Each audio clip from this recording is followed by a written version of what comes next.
नमस्कार। आज हम एक कहानी के कुछ हिस्सों पर बात करने वाले हैं। रूहानियत और आरिफ, एक अधूरा वादा। ये कहानी है इंतजार की, एक वादे की जो शायद पूरा नहीं हुआ, और एक ऐसे प्यार की जिसमें गलतफहमी आ गई। चलिए इन हिस्सों को थोड़ा कुरेदते हैं। कहानी का एक सिरा है आरिफ की तरफ से। वो कहता है, वो कहकर गई थी वापस आएगी, और मैं तो अब तक उसी वादे में जी रहा हूँ। और यहीं से ये अंश बहुत दिलचस्प हो जाते हैं। ये दिखाते हैं कि कैसे अधूरी जानकारी या जानकारी का ना होना हमारी सोच को, हमारी हकीकत को बना देता है, खासकर जब दिल का मामला हो, है ना। ये अंश दिखाते हैं कि जब सच सामने आता है तो पूरी तस्वीर ही पलट सकती है। बिल्कुल। कहानी के ये हिस्से बताते हैं कि आरिफ रोज रोज उसी जगह जाता था उम्मीद लेकर, यहाँ तक कि उसके जन्मदिन पर भी वो इंतजार कर रहा था। रूहानियत नहीं आई।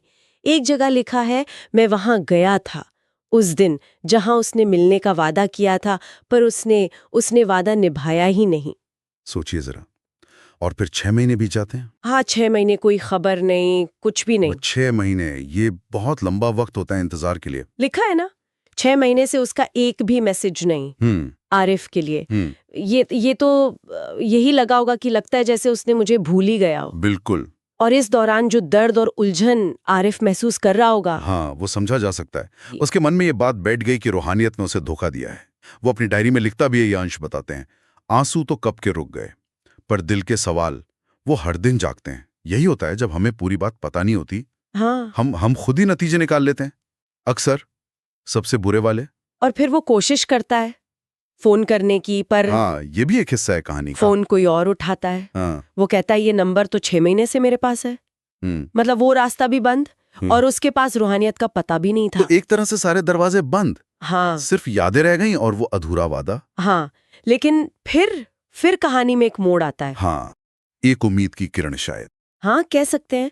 उसे सोशल मीडिया पर रूहानियत की एक दोस्त मिलती है, और वो दोस्त एक सवाल पूछती है जो सब कुछ बदलने वाला है। कौन सा सवाल? वो पूछती है, जैसा अंशों में है, क्या तुम सच सुनने के लिए तैयार हो? ओहो, ये वो पल है जहां आरिफ की बनाई हुई जो दुनिया थी, जो हकीकत उसने मान ली थी, वो टूटने वाली है। और सच तो बहुत ही चौंकाने वाला है।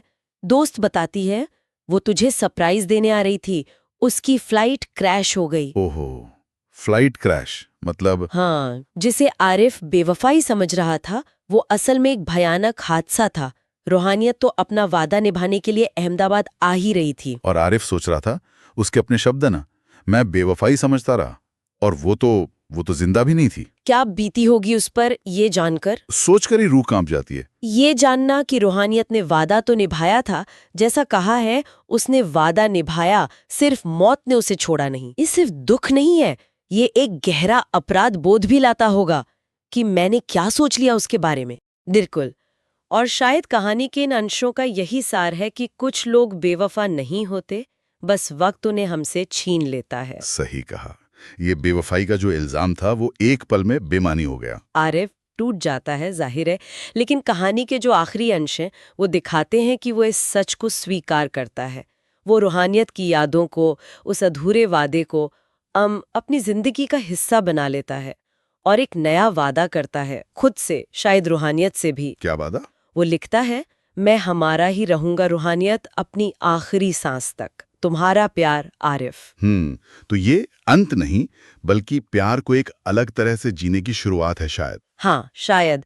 तो ये थी आरिफ और रूहानियत की कहानी, जैसा इन अंशों से पता चलता है।